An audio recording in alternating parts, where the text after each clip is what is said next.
Well, hello everyone. Welcome to the Cricketing Hour. On a historic day for Bangladesh, they have managed to get the whitewash over Pakistan, beating them 2-0 in their own den. A fantastic win for Bangladesh, only their third ever overseas test series victory. It's a momentous occasion for Bengali fans and they fully deserve it. There was a little bit of a threat of rain on day 5, but luckily Zakir Hassan batted so well for them. 42 for none they were in 7 overs at the end of day 4. 31 of just 23 balls. Aggressive batting by Zakir Hassan because he knew there was the threat of rain. He knew they had collapsed to 26 for 6 in the first innings and he wanted to set the tone straight away. Make sure that Pakistan knew they weren't going to get any wickets with the new ball, and later the middle order finished it off. A fairy tale moment for them. Shakib and Mushfiqur were at the crease. Their two greatest ever batting stalwarts finishing off the chase against one of their biggest rivals, against one of their biggest bogey teams in cricket, whom they just couldn't cross the line against for so long. And they've finally done it in the most emphatic of ways. So here we are to dive a little bit deeper into the whole game. And I'd like to start with a brief recap of the game, which we did in our previous video as well. Pakistan 274. They had a lot of players who got starts, and not a single one of them even crossed 60. And I think that's the first time they lost the game. Pakistan lost this test match about 4 or 5 times. That's how many opportunities they had to convert this into a win. They failed at every single one of those chances. And the first of these chances was in the very first innings. Shan Masood, Salman Agha, even Babar Azam, even Rizwan, they all managed to get some rhythm, get a bit of a start, and none of them could convert it. And this is a big problem for Pakistan. They made 2 changes to their bowling lineup after the first test to the second test. They swapped Shaheen and Naseem for Mir Hamza and Abrar Ahmed. So you can debate about these 2 choices. Obviously, Shaheen and Naseem, some would say they're the best 2 bowlers in the country. But based on form, it definitely wasn't looking like that. However, questions do need to be posed to the batting department as well. Not only have they not managed to convert their starts, they haven't even been managing to get any starts in the second innings of games. In the second innings at the first test, they were bundled out for 146, handing a 10-wicket victory to Bangladesh. In the second innings of this test match, despite having a first innings lead of 12 runs, a slender lead, but still a lead nonetheless, they completely threw it away as they were rolled over for 172 by Naheed Rana and Hassan Mahmood, who are not exactly the best bowlers in the world. So this is a very worrying sign for Pakistan. For Naheed Rana and Hassan Mahmood to think it was looking like we were watching Dennis Lilly in his prime, Curtly Ambrose in his prime. The way the Pakistani batsmen absolutely could not play Bangladesh's pace. Another very interesting stat.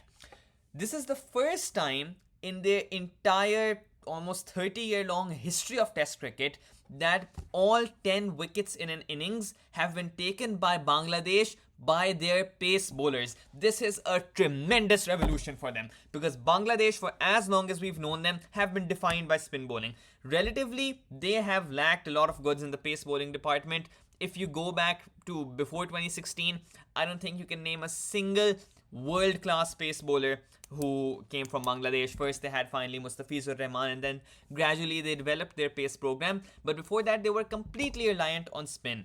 So this is a fantastic revolution for Bangladesh. Obviously they had a great win at Mount Maunganui as well, which I would argue was also orchestrated by pace.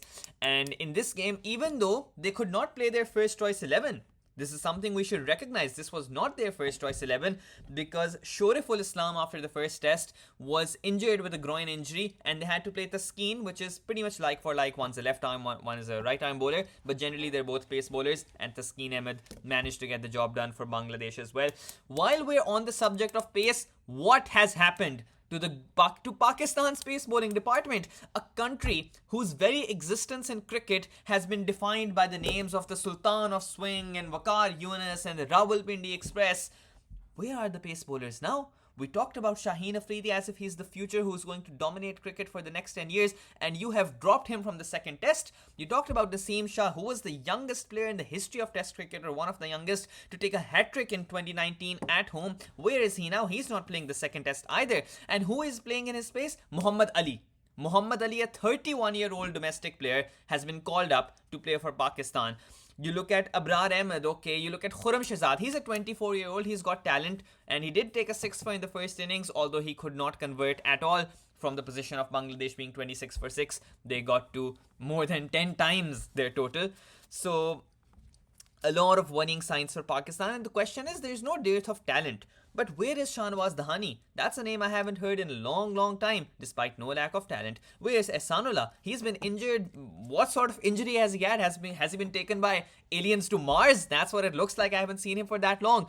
What sort of a world-ending, career-ending injury has he had that no doctor in the country can treat his case for 1.5 years almost? So this is very, very worrying as a Pakistani cricket fan who is aware of the talent in Pakistan cricket, but who is also aware of the severe underutilization of that talent. So let's go a little bit further.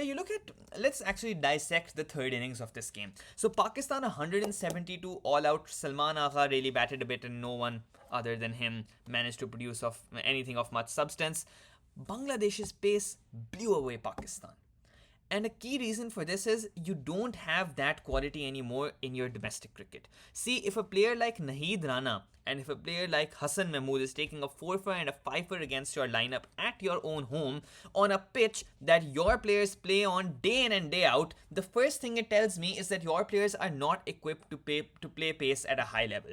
If these international bowlers, who are not the best in the world, can bundle out your batting lineup, then it actually points to a severe lack of not just batting goods, but also bowling goods, because it shows that your batsmen are not getting enough time to practice against quality pace. And that's a big problem for Pakistan. Their domestic structure is in need of some kind of a structural overhaul. At least that's what this series deeply tends to suggest, and that's why a loss at home is so much more disconcerting than an away loss, because at home you know the pitches inside out. These are the pitches your players have grown up on. They've played first class games there, they've played list A games there, they've played the PSL here, every kind of game, red ball, white ball, and there's no reason to lose in such a decisive manner against a team that is not among the top 3 or 4 in the world, I would say, in Test cricket either.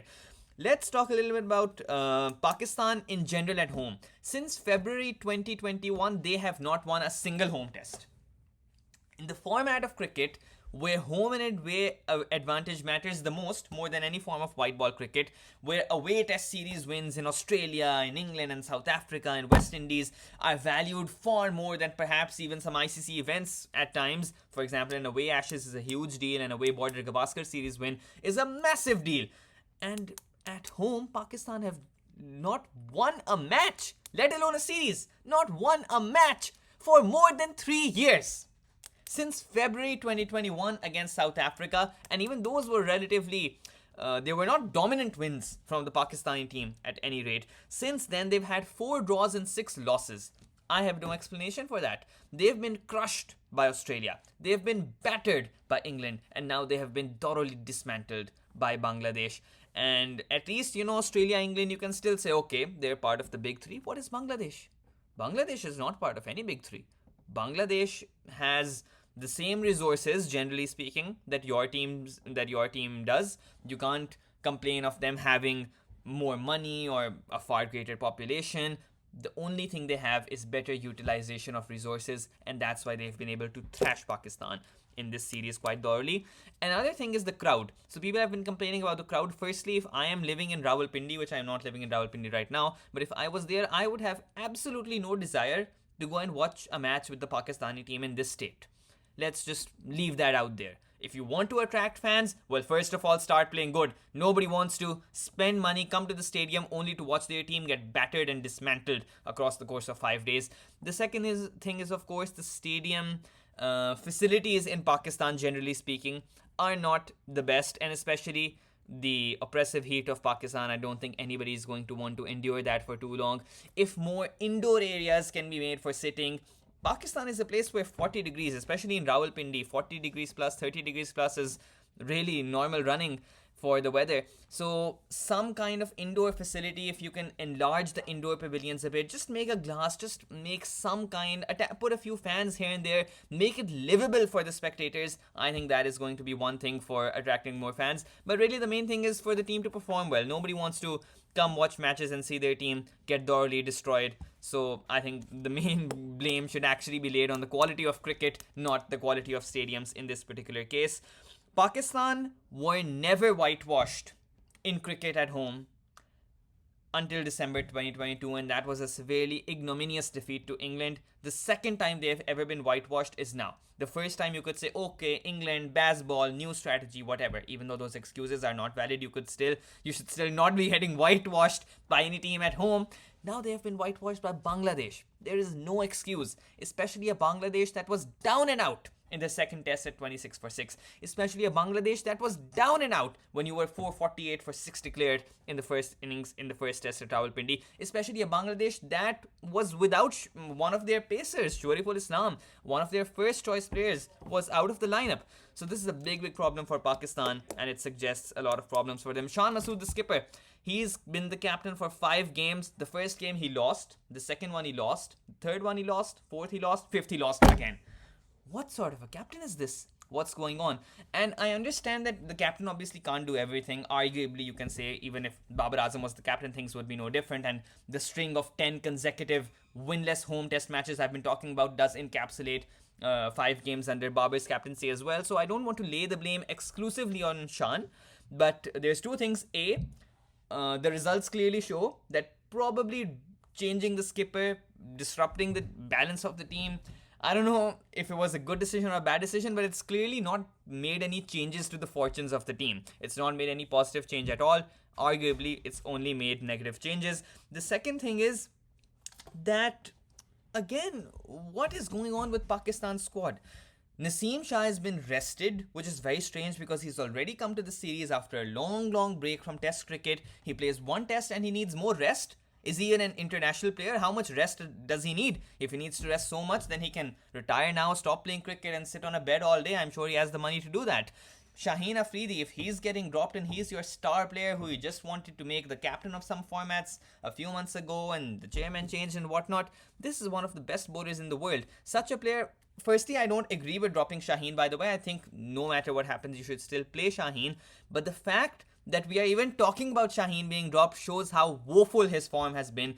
Does this warrant a return to domestic cricket for a season or so for Shaheen? I think this is something the selectors need to talk about. Definitely both him and Naseem and our other leading pacers do not have enough overs under their belt, which is a key cause of their underwhelming performances. This is something the PCB needs to work on. Either send them back to the domestic grind.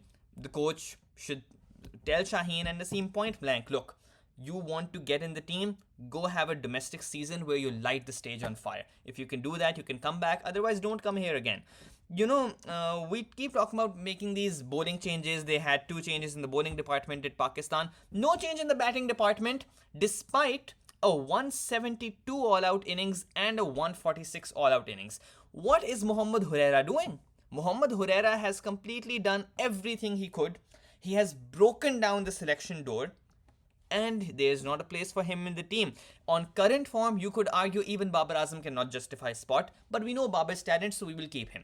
On current form, you can argue that maybe our openers aren't doing enough well, maybe Saud Shakil, he did get 100 in the first innings at Rawalpindi, but again, so did Imam ul Haq many times, who loved the flat pitches of Pindi, so I'm not going to judge Saud Shakil solely based on that done, but I think you definitely need to give Mohammad Huraira a go, because the lad has talent. The lad has the skill. We don't know if he has the temperament, but the only way you're going to find out is if you throw him in the deep end and let him see if he can sink or if he can swim. So that's basically a recap. I don't want this video to be too much of a rant about Pakistan cricket, because you need to give credit to Bangladesh, who have played really smart cricket. From 26 for 6, again, this is stuff I mainly covered in my previous video, which I think was more Bangladesh centric than this one. But the mentality, the belief, the perseverance Mehdi Hassan Miraz showed, and more importantly, Litan Das showed, to get Bangladesh back into the game from 26 for 6, from where it could very easily have been an innings defeat even for Bangladesh, to get back and not only win the game, but win it by 6 wickets. Obviously, the image at the end of Shakib Al Hasan hitting the winning runs with Mushfiq Ur Rahim by his side. 2 of the greatest players of this century, without a doubt. 2 of the greatest players, in fact, the 2 greatest players to ever play for Bangladesh. It's an immense moment for them. It's a fairy tale moment for them, and I could not be happier for Bengali fans. So let's see what happens now. Bangladesh are on the rise, Pakistan are on the downfall, but again, you can never rule Pakistan out, and I'm very excited to see where the 2 teams go from here. Do share your thoughts in the comments below. I'm very excited to see what you guys have to share about these 2 teams.